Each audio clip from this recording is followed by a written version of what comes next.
Hello, everyone. Welcome, everyone, to the panel. And thank you so much, first of all, for joining us here today. As discussed, we would be discussing on the topic of all the recent trends and developments that are happening in the industry that has created a war for talents between the industry for hiring. So we will be discussing that topic. And from corporate side, we have Mr. Hiren Kulkarni, the CEO and founder of Mahika, and Shantanu, Rooj, the CEO and founder of TeamLease Edtech. And from the university side, we will be represented by Professor B.P. Veerabhadrappa, who is the Vice Chancellor of Kuvempu University. Then we have Shanath Kumarji, the Director of KL University. Then we have Manjula Chaudhary, who is the Dean of Kurukshetra University. So with this, I will hand over the panel discussion to our moderator, who is Mr. Vikram Chaudhary, who is the Assistant Editor for the Financial Express. Thank you, Shantanu. So before I begin, I'm actually in a place where there is light background music, so I hope that won't be a problem. I'll keep on muting myself whenever I'm not speaking. It seems to be a pleasant one, so it's fine. Yeah, thank you so much, Mr. Kumar. To begin with, I would start with a very unbiased opinion. And Shantanu, it is not because TeamLease has been here, but I would like to thank TeamLease for what they are and what they are doing. What you guys do, the whole TeamLease ecosystem. I mean, not just TeamLease Edtech. So, as far as TeamLease Edtech reports are concerned, I believe these are quite comprehensive, and have given journalists like me and even education analysts a lot of ideas and critical thinking points.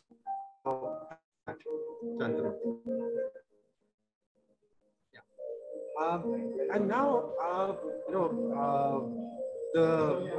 according to this new half-yearly career outlook report, there are very good, interesting findings. Which, first of all, has been that there's a 42% jump in hiring intent. So, let's start discussing on this. Maybe I'll first start from the corporate side. From the corporates, is this because of India's growth? There has been a 42% jump in hiring intent in the last 6 months. So what is driving this demand from employers? Is it because India is really shining? What exactly is this? If you can share, sir. Who do you want this question to answer? Yeah, so maybe Mr. Hiren can take this question. Okay, Vikram, thank you very much, and thank you all. And it's great to be amongst a panel of such very eminent men, and Manjula ji, thank you. Good to see you. So I'm going to say it is definitely a function of India's growth. Number one, the intent is a reflection of what is happening in most of the industries, and that we all see when we look at the results. Think about that. The primary drivers obviously are going to be the ITS, BPM, BPO industry as such. But even the other ones, the digital companies, are hiring quite a bit, and that reflects very clearly. Whether we look at the Swiggies of the world, whether we look at the tech eds companies of the world, all these people are hiring quite a bit.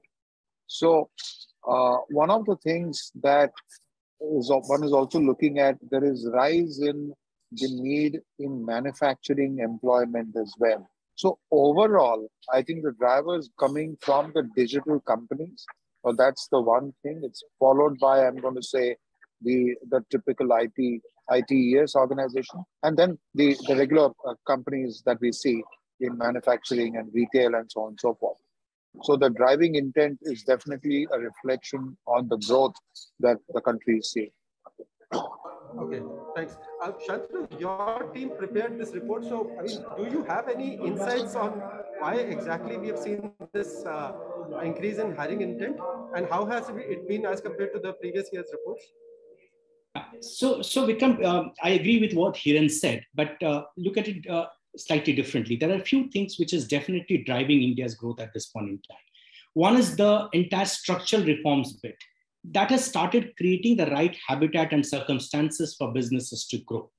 The second thing is about the fact that India's transition is happening from farm to non-farm, definitely not through manufacturing the way it happened for China, but happening through services in India's condition.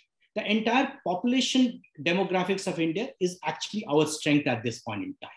The entire investment that the government is doing in the areas of education reforms, in the infrastructural reforms, policy reform, ease of doing business, all of these things I think are sending great signals to the world about the potential of India as a country. Owing to that, several industry segments, be it technology-led segments, telecom as an infrastructure segment, be it education, for example, be it infrastructure creation in this case, all of these segments, right from e-commerce to logistics, all of these things are growing at a phenomenal pace. Interestingly, in our report, if you think that one is the intent of the companies to hire, and that has obviously seen a lot of growth. But what we also found over the last 6 months, there's a great intent to hire freshers this time. Now, what is driving this growth? Our deeper analysis showed that most organizations in India, most CEOs have a complaint that they're not being able to fill up the open position that they have got to offer. And only hiring lateral talents is not working. One is they're becoming damn expensive for them. And number two, retention and management is becoming another trouble for taking lateral talents. So now there is a reconciliation amongst higher education institutions and amongst employers that they will need to manufacture their own employees. They need to go to the roots. They need to hire freshers, train them, and create their own talent supply chain. So most organizations who have a long-term growth plan are looking at creating long-term sustainable talent supply chain, hiring potential freshers, taking them through training, taking them through a career roadmap, offering them a talent mobility solutions, and creating their own competitive advantage. I think that is something that's driving the intent to hire freshers, as well as which ultimately comes from the growth of the country. Thank you, Shantanu. So then when we talk about hiring freshers, what comes to my mind is the skills you need. So, for example, as far as domain skills are concerned, your report only added that the product management, digital marketing, SEO, and blockchain are some of the few top domain skills that are in demand right now. But at the same time, with domain skills, we also need communication skills, like soft skills. So maybe I'll start with Ms. Manjula Chaudhary. What role can vice chancellors do, and what are they doing to meet this demand of both soft skills and hard skills? Functional skills and I mean, hard skills, I don't want to use the word hard skills, but there's another word. So what are you doing?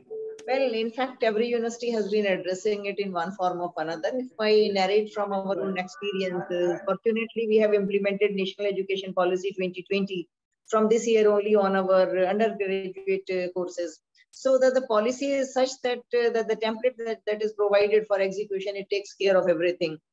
And we don't give them fixed combinations of the subject. So there is no science, there is no arts, there is no commerce. It's all mix and match available. And along with this mix and match, this communication is a compulsory subject. Computers again is a compulsory course that they have to do. Apart from that, they can take many other courses also. Internship has been made compulsory.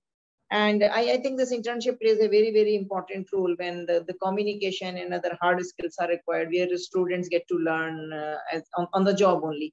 Of course, the content that we are providing them, we keep on improving that. But as you said that about the report, that digital skills are in demand or related skills are in demand.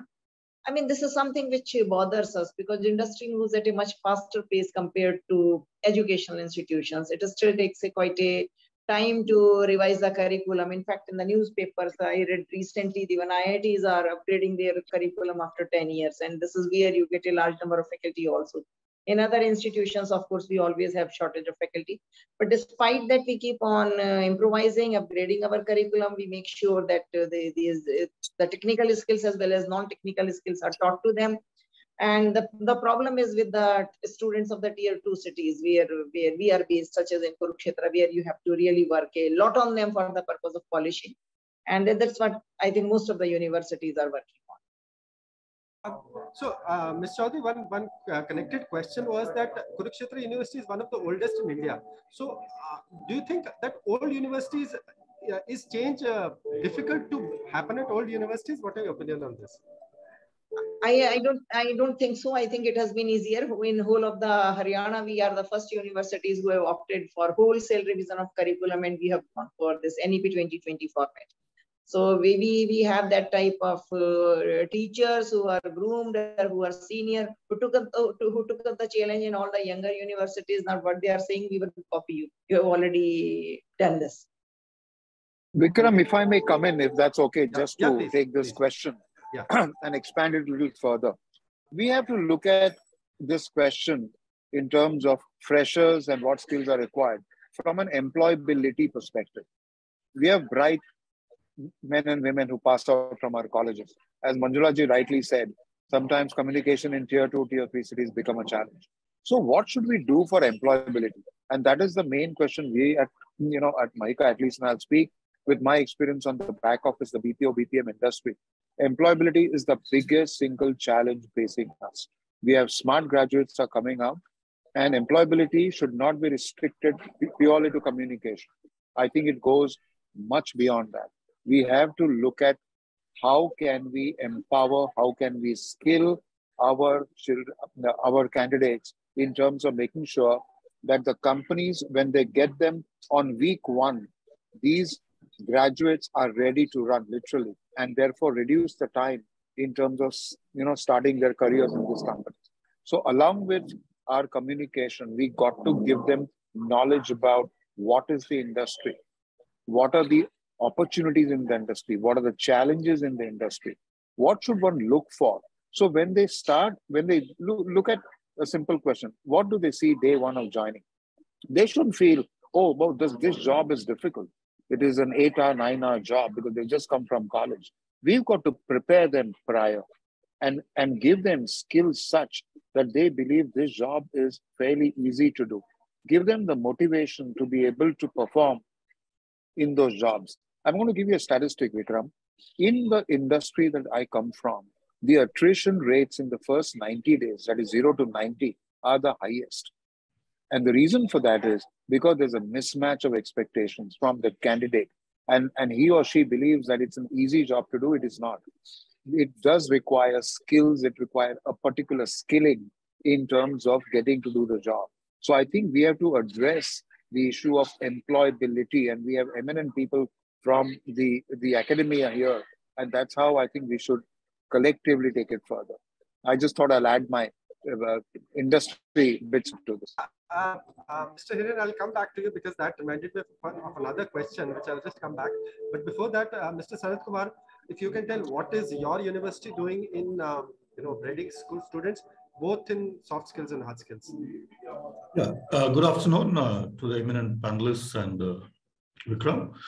I come from KL University. KL University is one of the premier universities in the country, and it has scaled a lot in terms of placements, and we have a huge bank of alumni who are also taking part in the development of the university, supporting the students. So the kind of thing, apart from what Shantanu has said, the recruitment costs, the training costs are, of course, becoming exorbitant in the industry. So what we are trying to do is, and as Manjula ji said, the NEP itself offers solutions to many of these issues. NEP is a very forward-looking guideline from the government, which has put many of the things in perspective. And KL University is one university which has been utilizing every aspect of the NEP in putting things out. So some of the things that we have been doing is we have recognized that technology is a very important enabler for the students and to skill them and upskill them in many things. So what we have done is we have introduced flipped learning across the entire university. So where we give many of these content, the courses that they can do, in terms of the academic credit banks that NEP has been talking about, the choice based credit system, and the various kinds of electives that the students can choose, the newer domains, the newer technologies that they can do. So flipped learning helps the students to conserve on their time, spend more time in learning whatever they want off the campus, in online content, as well as spend important time in the campus interacting with the lecturers and the professors in learning the important aspects of that. That is one part. The second part that we have been doing is, of course, we have tied up with many of these OEMs like Google, Microsoft, and many other companies who are giving many skilling programs to our students. We also have opened out Coursera and many other optional platforms for the students to do the latest certifications and courses to skill themselves. So I would say that the university has opened up a lot of innovative aspects with the able guidance from the NEP. We are pushing very hard on we also started a lot of students' activity centers in order to strengthen what Mr. Hiren said. See, no more today. One is the universities have to have certain global competencies. There are something like some global competencies which are developing today. Number two, technology is becoming very important. It's not an option anymore. It has become an integral part of what we do. Number three, the student has to have more experiential kind of a training. Not just, you cannot give an emotional, emotional quotient and put a session for a day or something and do it. That doesn't have any meaning. So you have to take them through, if you take the aspect of English communication, I've been through some of this English teaching world out there, and I have seen the experiential aspects are very important.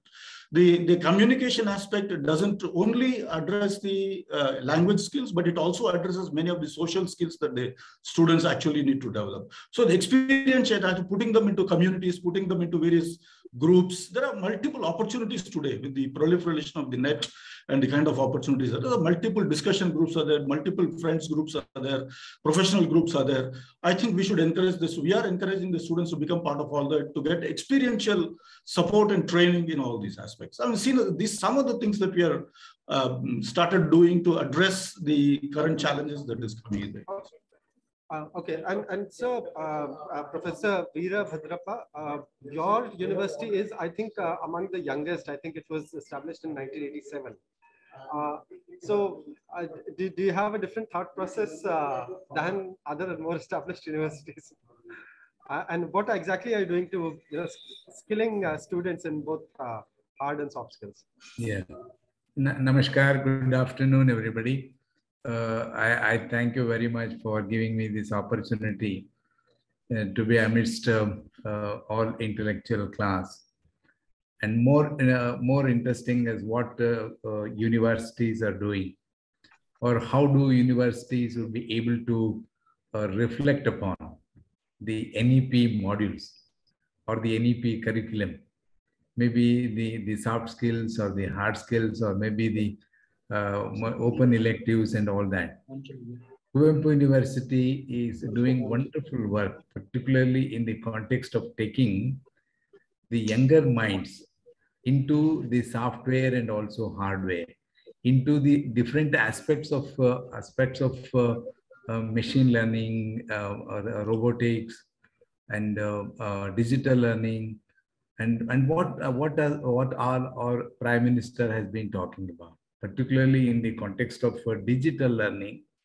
I think this is one interesting aspect was what Shantanu was talking about. I think that there you really find as to what are the challenges before us, purely in the context of understanding the national education policy, as what Shanath Kumar in KL University talked about, as to how do you really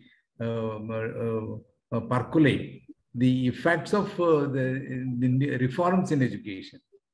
Now, ultimately, as to what you really find is that as to how do you see the brightness on the face of a student.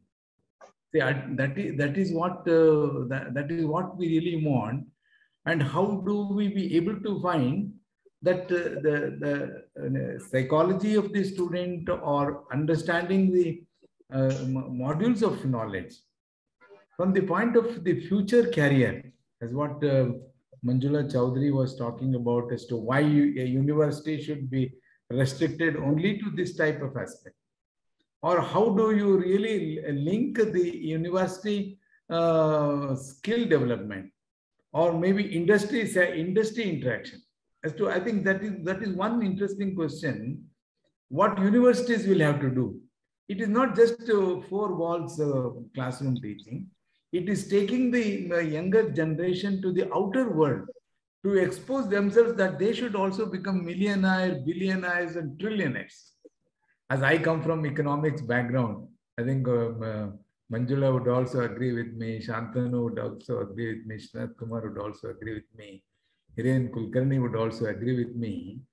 Everybody do have an impression that I should become a millionaire.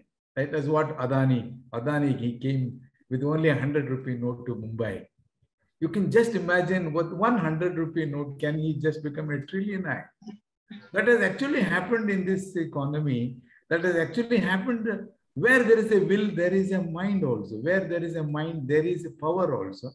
I think in that context, education would be able to bloom up, or education would be able to give all impetus. I think that is what I was talking to Dr. Dogra also when he invited. Hiren, I have a question on, we were talking about skills. So, and this question I believe is very pertinent for students. Now, years ago, I think 2018 or sometime, the World Economic Forum had come out with a report which was like jobs of tomorrow or something like that. Now that tomorrow is today. In that, I believe there were some certain soft skills.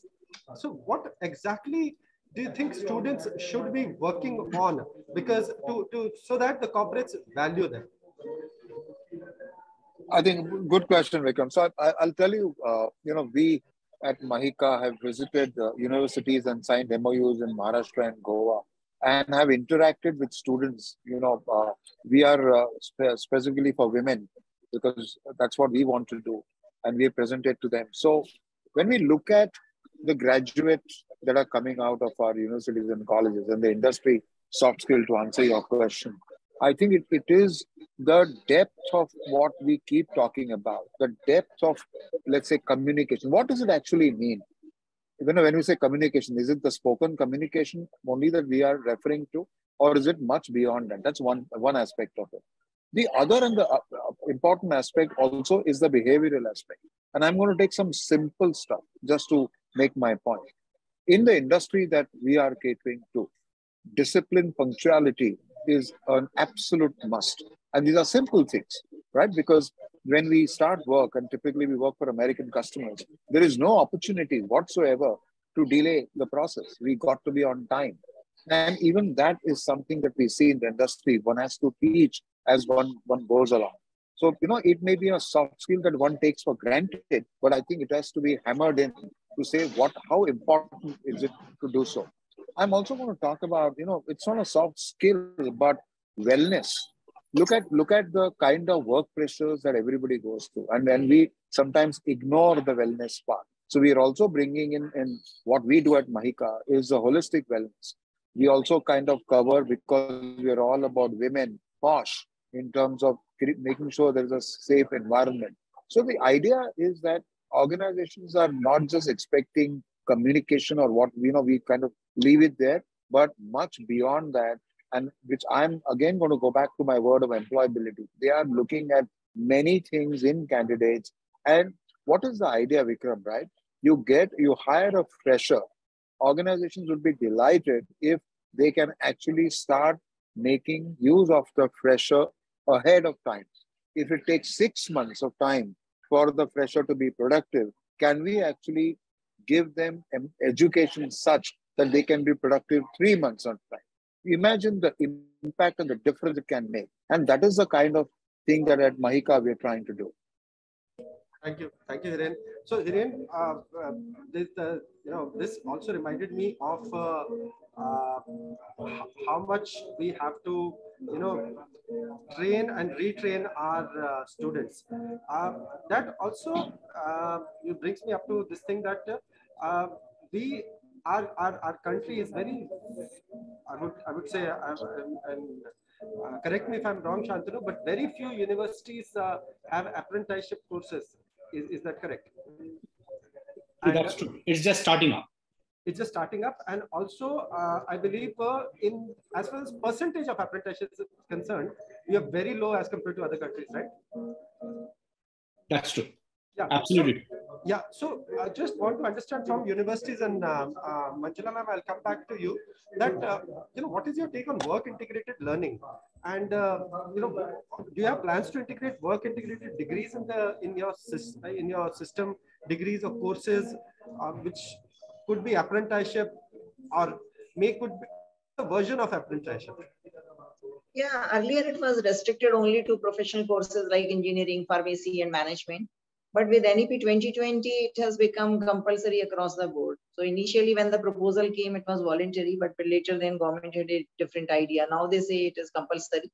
We have made it compulsory, but the problem is like how to get so many internships, the possibility of students doing it in the second grade companies or not learning anything cannot be ruled out. We are trying to create an ecosystem where this internship can be created. But of course, we have started this work integrated system, and particularly in the area of coding, we are getting a large number of expression of interest from the companies. And recently, we have signed up with a company who has offered a stipend of ₹1 crore only for the purpose of getting the students who can be employed in the company. So what they are doing, they are like creating the awareness, testing them, then admitting them to the course, then training them, again testing them, and employing them, giving a stipend also, and the whole training is completely free of cost. So we just started. I'm not sure like how it's going to go. And the possibility of students not taking up the job in the same company at the end of the day cannot be ruled out, because they know that Indian sports are very student friendly. They can always rule out. Like you cannot bind a student even if you have funded a particular student. So such type of agreements, they are legally not permissible. And we tried to we had an agreement with Shantanu's firm also earlier, and we tried to run it in Kurukshetra University. Again, we ran into the same problem. Maybe we are not able to map the requirements of this industry as well as a requirement of the students, because what I observed, most of the students, they wanted like placements or internships in their own cities also, which all the time may not be feasible, particularly in a city like Kurukshetra, which is more of a religious and touristic place. And it's a small place, so we don't have many industries. It's not an industrial town. So the opportunities were limited, and they were not ready to go, say 50 kilometers to Yamunanagar or any other area. So these are the problems. I'm not sure what is happening in other parts of the country. So most of the Haryanvi youth, they are happy to go to Canada and Australia, but they are not happy to go to, say, Chandigarh or Panchkula for the purpose of getting the internship. But still, it hasn't deterred or stopped up. We have been experimenting with different models. I'm sure something will work out at one point of time for us as well as for our students. So you did touch upon this point of, not an industrial town. And I believe Guntur and Shimoga aren't also like really big industrial towns. Mr. Kumar, what are your plans on the same, on work integrated degrees? Well, work integrated degrees, of course, we have a disadvantage in the sense in our own hinterland, that is Guntur, Vijayawada. There are not many organizations where we can really look at this kind of an initiative in a very big way. But students nevertheless are willing to go to cities such as Chennai, Bangalore, Hyderabad. They will definitely find such kind of opportunities to go there. Now, the problem is there are two. How do you put a certain period away from the campus and still have meaningful learning and experience for the students as part of that work integrated learning? Of course, these are possible in higher education, and we have seen the BSc course of Wipro Wise, which happened in work integrated learning of BITS Pilani and such. We have had good examples, but here when we talk about scaling it up, when we're talking about implementing it on the ground in all the colleges and universities in the country, the scenario is very different.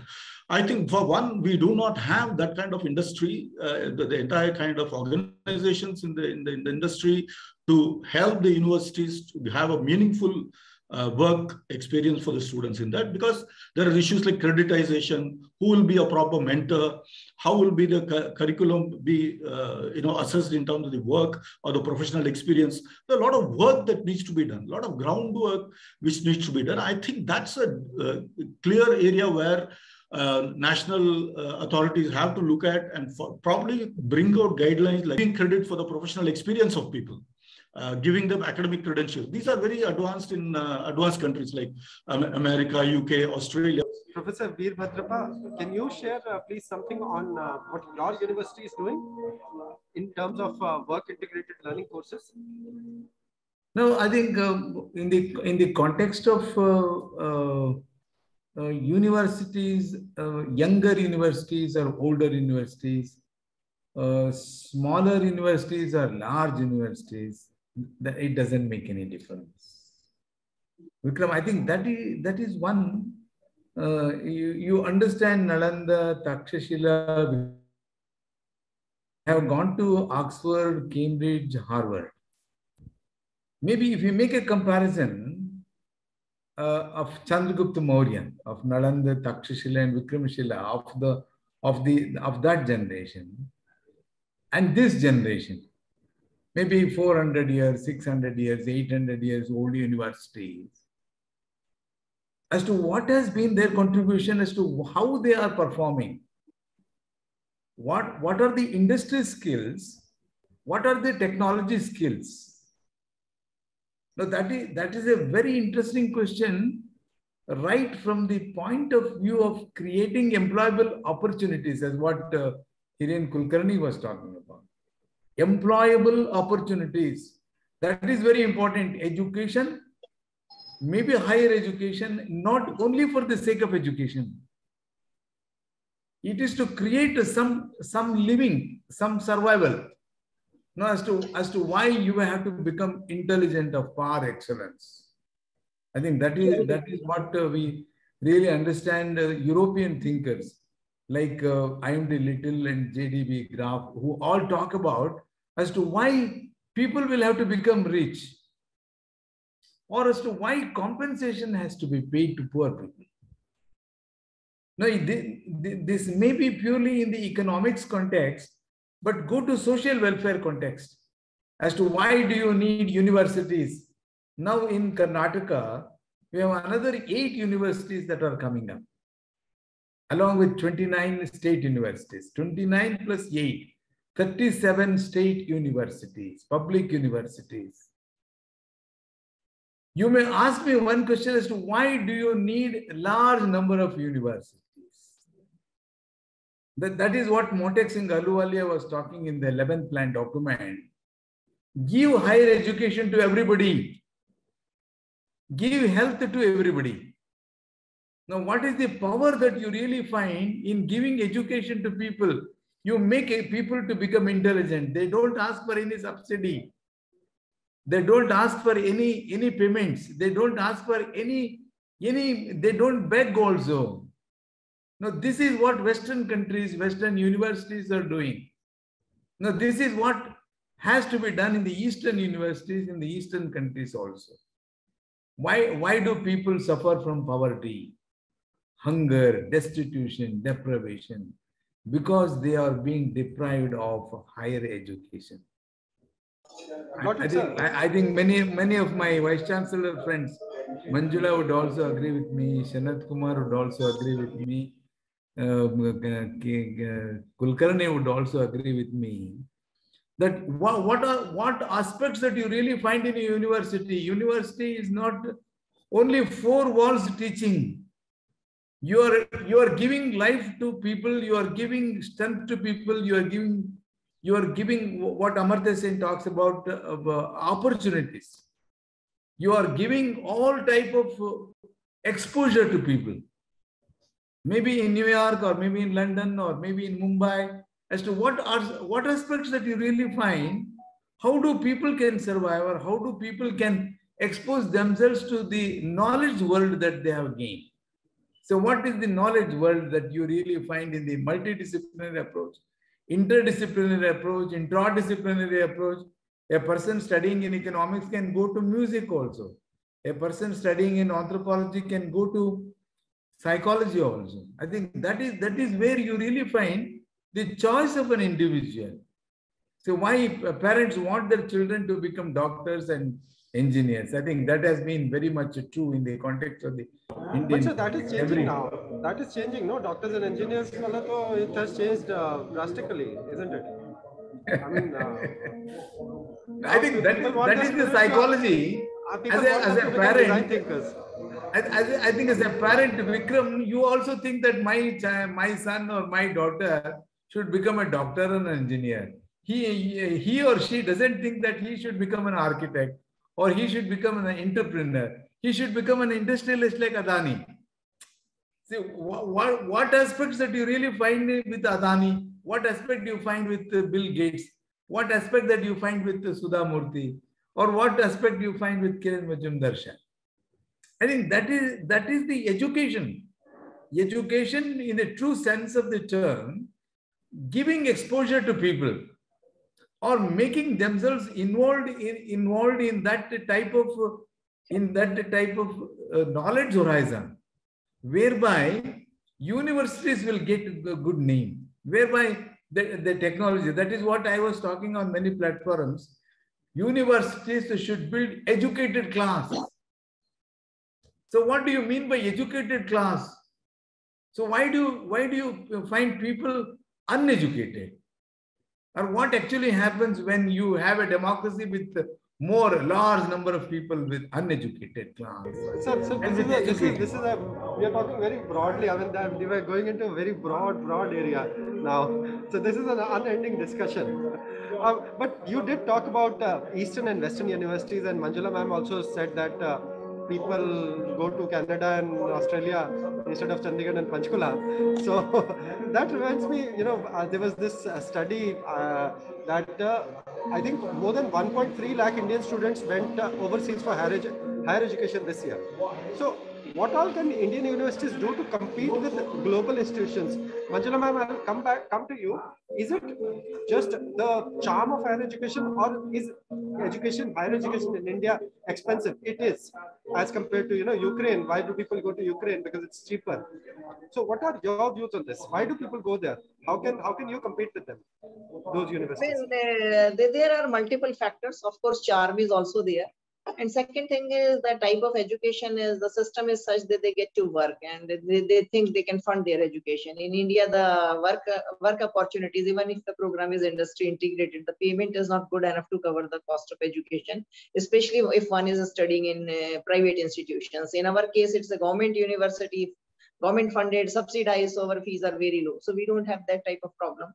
But still, students prefer to go to foreign countries. And the reason can be maybe they think when they come back, the employment potential is much higher compared to Indian university. It is not that Indian universities are not inventing. Like in the last 5 years, even we have undergone so much of changes. Our teachers were simply not prepared. We have come up with continuous skill upgradation courses. We are training them on this entrepreneurship. We have started this incubation cell.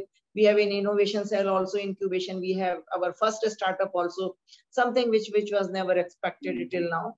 And now we have 8 startups lined up. So there are plenty of opportunities. There are many students who want to be there.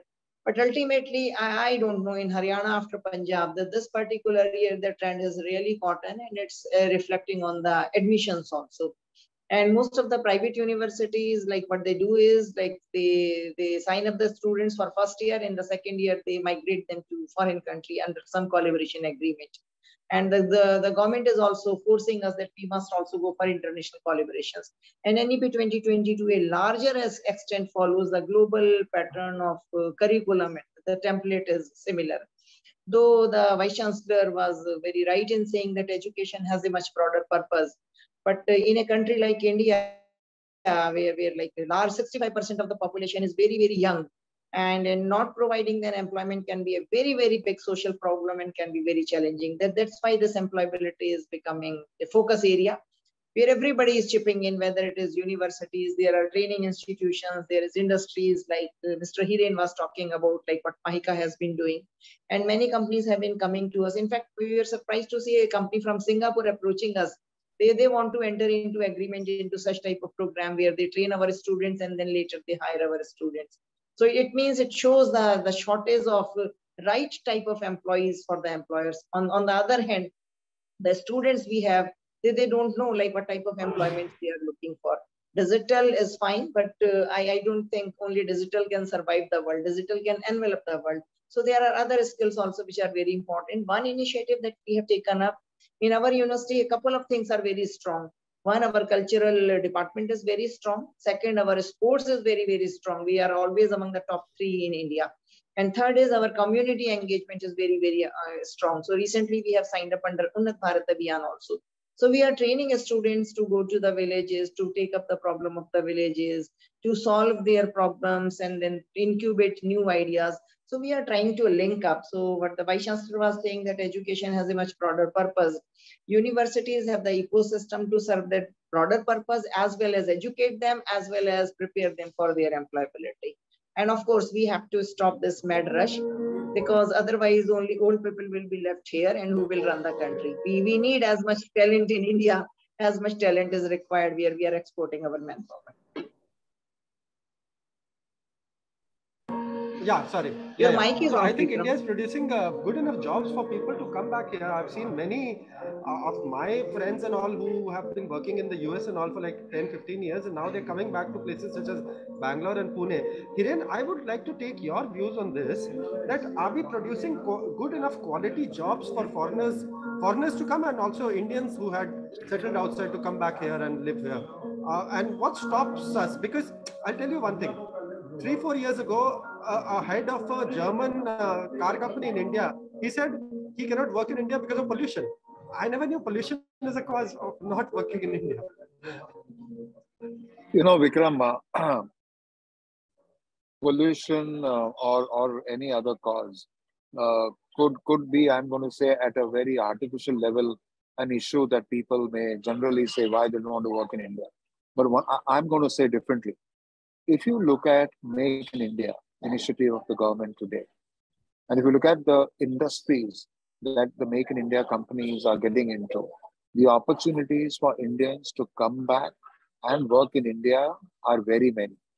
And we have to understand that. And they go from right into the top tier of technology, right, to a simple manufacturing of any product. So that entire initiative actually is terrific in the sense that it can lure back. And my belief is people will come back, because at the end of the day, Indians overseas do want to come back and contribute to the nation's prosperity. I hold a firm belief. Now that there are opportunities being created, and I'm going to still say we are 75 years young. I mean, we have many, many more decades to go as we progress. And as we build our entire Make in India, or even look at the opportunity that India now has got because of the issues in China, right? As we go further, I think we'll see more and more people coming back into the country to work. And Vikram, if I may, with your permission, say something that I cannot kind of not comment. But if I look at this panel, you know, Vikram, and look at what Shantanu is doing, and what the academia on this panel, Manjula ji or Shanath Kumar ji or Veerabhadrappa ji is doing, I think we can all, imagine we all come together and what can we create as an employability? Like Shantanu's company talks about internships and giving the opportunity for people to learn, to train themselves while they're educating. Mahika does placement, the academia does the employability bit. So imagine the entire conclave of all of us on this call coming together and creating high quality graduates for employability. That is the need of the hour, if you ask me. Shantanu, would you agree? Absolutely. I think the industry will benefit from a lot of collaboration and partnerships. That's the right way to think about it. I think I agree with you. Sure. Same here. I mean, we need to obviously work together, every one of us. So I'll come back to that question of Indians going abroad. Mr. Kumar and Professor Veerabhadrappa, just want to understand very briefly, how is the culture in Andhra Pradesh and Karnataka respectively of going abroad for studies? Because let's say in Gujaratis go abroad not for studies but for business. Punjabis go abroad for a different reason. So how's the culture out there in your states? Well, if I may offer my views first, it's every parent in Andhra Pradesh, in fact, would think of an engineering degree as a passport to going abroad and earning money. So it still stays. It started like that. It's still there. So in fact, I've even had conversations when I go to fast food joints, hotels, and some common places where people are there. And I've talked to people there, and they ask me, sir, so if I put my student in your college, how much will he earn after he completes his graduation? What kind of countries he will go to? What kind of jobs he will get? So he's getting visa easier for him if he goes from your. So I would say that still the mindset and the view is very much that the an engineering degree or a college degree, a professional degree, or maybe an MBA or whatever it is to go abroad and try to earn money there. So that remains the main purpose of the education as far as these towns are concerned. In Karnataka,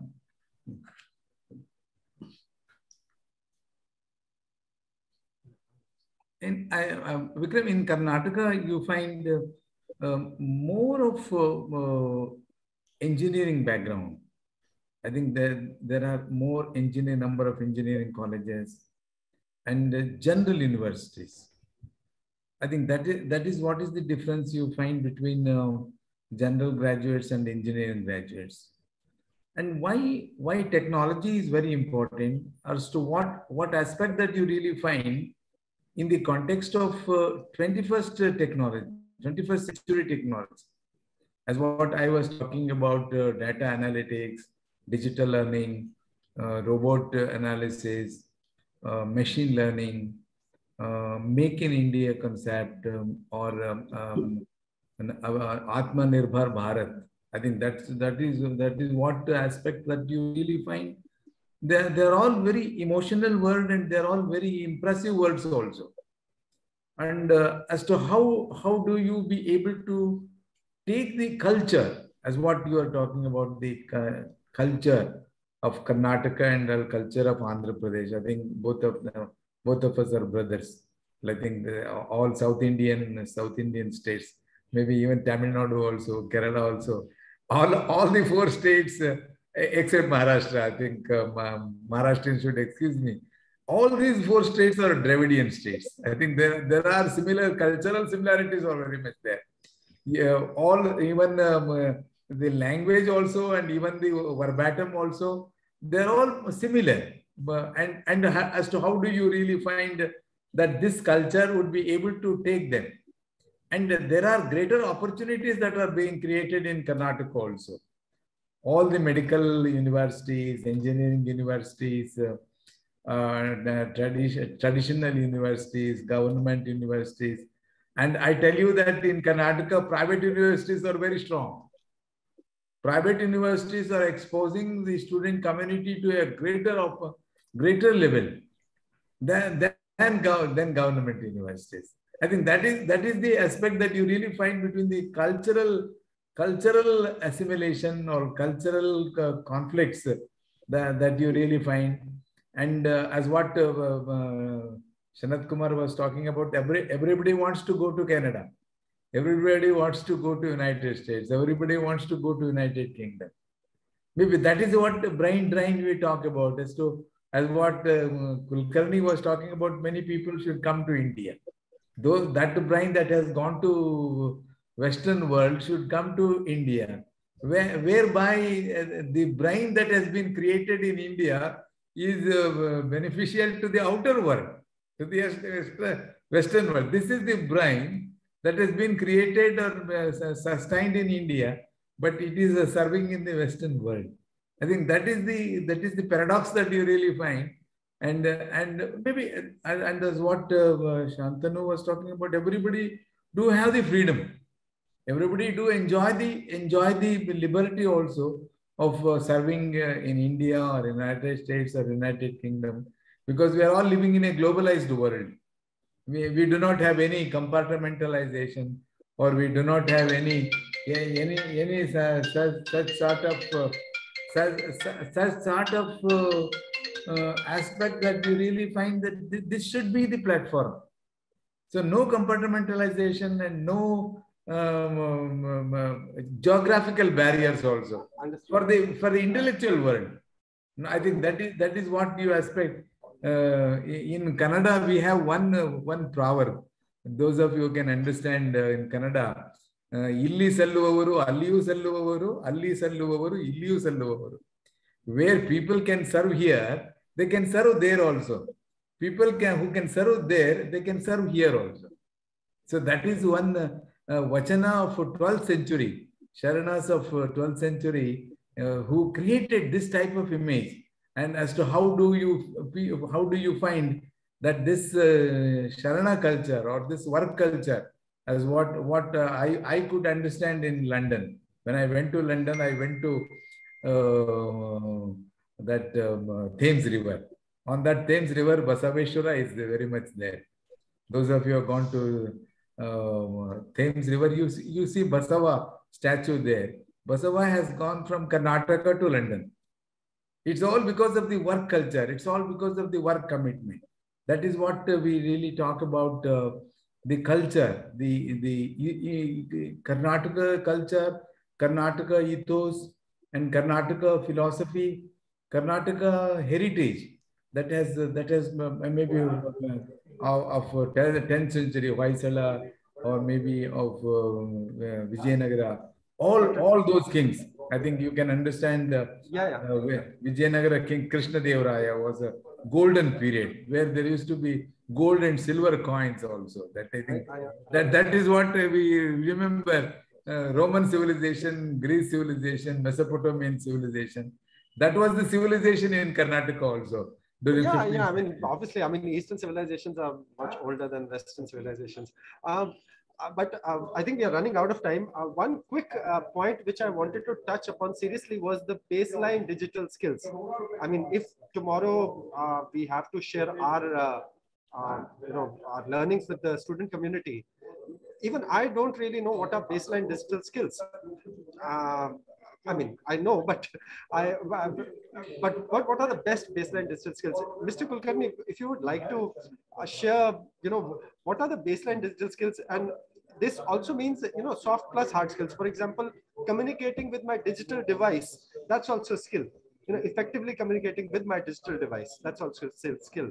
So, what comes to my mind is, for example, creating stuff, editing things, and so on. So, Mr. Kulkarni, what are the 2, 3, 4 baseline digital skills you think are needed to survive in the industry?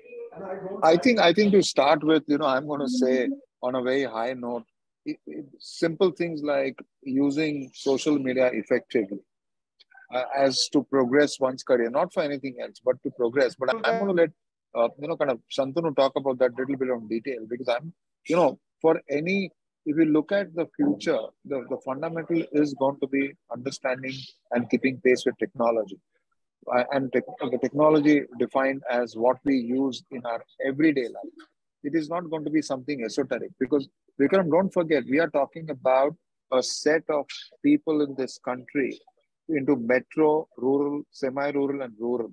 So whatever we do, we're going to keep our focus on this people, because that's where our people are going to come from. I mean, if we really have to move forward, we've got to, and Manjula ji, I think, touched upon it, we got to go to tier 2, tier 3. So if I were to say baseline digital skills, tier 2, tier 3, it is going to be what we do today. A simple thing like we have to teach them on our phones, on our laptops. And I think as we look at the future, it is going to be the phone, all transactions on our mobile device. Let's talk about that, and let's take that as one thing that we should push into our country for young generation to learn in the tier 2, tier 3 cities, I'm saying. Yeah, I believe because, being digitally active is, I've seen in my own case, a couple of my colleagues who are maybe better than me, but they're not digitally active. So the world doesn't know them. Exactly that, Vikram. And you got to be, let's say when you say digital, why just the digital skills? Managing one's social profile life, right, on the social media is also critical. I mean, it is a behavior. If I tweet anything, if I Insta anything, if I WhatsApp anything, it has to be appropriate. And I can tell you, Vikram, and I'm sure the panel will agree with me, it is a skill we have to teach our people. Right? So and I'm going to call it soft skill for digital. But imagine the importance of that, right? Yeah, I mean, obviously, I mean, the university participants here maybe, like, because these three universities are not situated in metro cities. And that's what Hiren touched upon, that, we have to teach digital skills to people in smaller towns. So maybe that could be a learning set from today's panel, including so many other things. I think we are. So thank you so much, everyone, for joining us today. Let me tell you guys a little bit about India Education Forum. India Education Forum is a platform where we discuss and give a dialogue to the future of Indian education and employment. And every one of you have provided a very valuable insight that will be very enlightening to the youngsters. I once again wholeheartedly thank you, every one of you, for giving your precious time to us. And I hope this was as insightful to you guys as it was to us. So yes, with this, I think we can include the panel discussion. Thank you for giving the opportunity. Thank you, Shardul. Thank you very much. So much. Thank you very much. It's been a distinguished panel, and it's a pleasure that we have interacted. And since we are talking digitally, I'll connect with each one of you via LinkedIn, because I am digitally active. Thank you so much. Thank you. Okay. Thank bye. you. Bye.